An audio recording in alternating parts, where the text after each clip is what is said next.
I want to start this off by saying that you might notice that there's no one standing next to the video.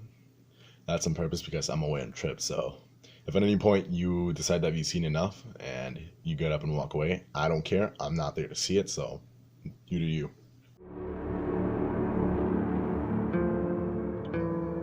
Bosnian War, while not the most costly in terms of human lives, certainly has shaped the history of the European continent for better or worse.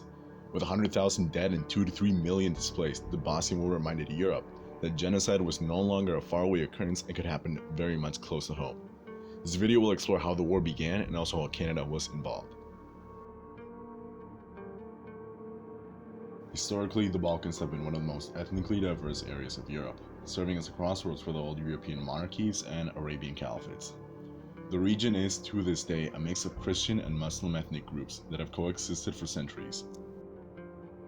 It wasn't until 1918 that Yugoslavia as a state finally came into existence by uniting the six republics. These were Bosnia-Herzegovina, Serbia, Montenegro, Slovenia, Croatia, and Macedonia.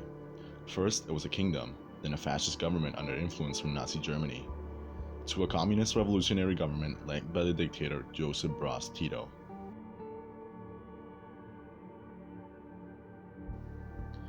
In 1974, Tito gave more autonomy to the six republics. When Tito died in 1980, the six republics formed a council with representatives of each nation to replace him.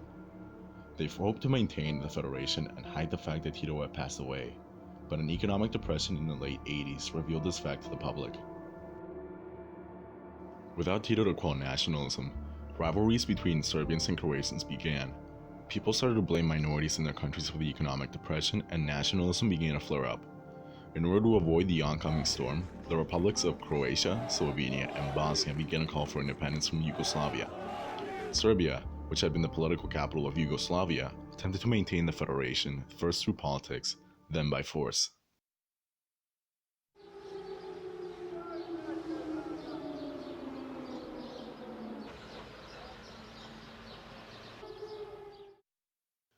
Ethnic tensions boiled over when the JNA invaded Croatia and Bosnia in 1992.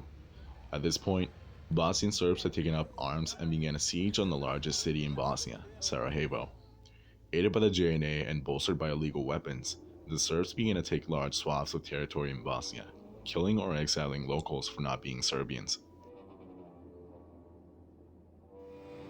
While in principle the war had been to reunify a crumbling Yugoslavia, it quickly devolved into a conflict of Serbs, Croats, and Bosnians all massacring each other. Mass executions, tortures, rapes, and ethnic cleansing were performed by almost all forces, causing serious concern in the European community. During the start of the war, a force named the UN Protection Force was created to maintain the safety of civilians in cities like Sarajevo.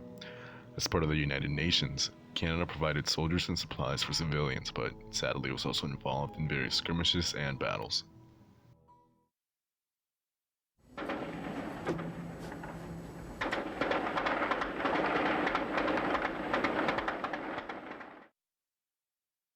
Canada, like many other nations, agreed to support peacekeeping operations enacted by the UN and later NATO. Canada sent around 40,000 army members in a period of 20 years to aid the Bosnian population rebuild and maintain security.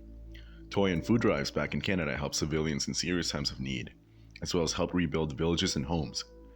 But sadly, 23 Canadian peacekeepers died while deployed in Bosnia. But by far the most influential moment of the war for Canada was the Battle of the Medak Pocket. In 1993, a battalion of Canadian peacekeepers, along with two French companies, were caught in the crossfire of the Croatian army and Serbian rebels.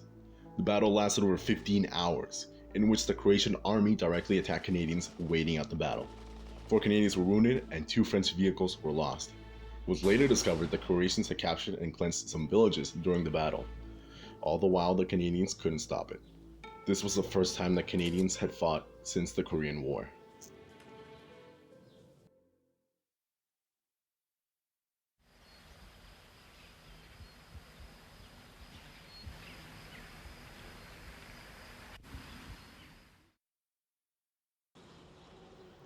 By 1995, the war was still going on and ethnic cleansing was still common.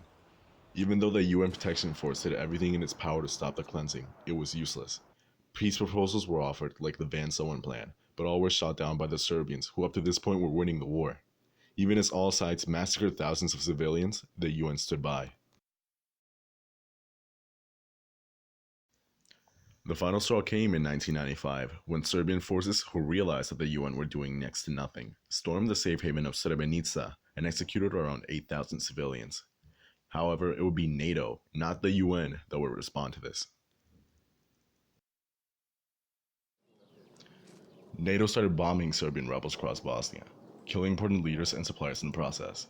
Finally, the president of Serbia took control of the Serbian rebels' leadership, and in cooperation with Bosnian President Alija Izetbegovic signed the Dayton Peace Accords, officially ending the war and bringing relative peace to Bosnia.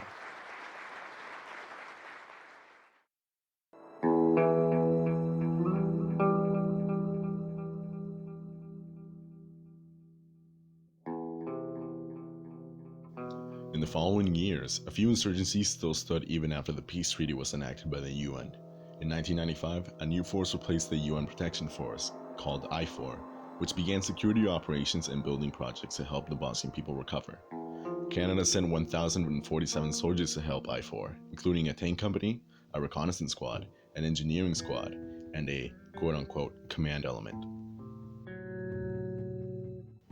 In late 1996, IFOR was replaced by the Stabilization Force, or SFOR. By this point, the situation in Bosnia had drastically improved, and the Canadian presence had been scaled back. In 2003, SFOR had been reduced from 12,000 total members to just 7,000, and Canadian soldiers were reduced from 1,200 to just 650. Finally, in 2010, after years of aid, the situation was finally stable enough to completely remove the military presence from the Balkans. The remaining 85 Canadians in Bosnia were finally sent back home after almost 20 years of continued humanitarian aid. In total, 140,000 had died by the end of the fighting, mostly civilians, and 2 to 4 million had fled the country. Families were exterminated, children and women were raped and abused, but in the end, those responsible were brought to justice by the UN, the same people who stood by while it happened.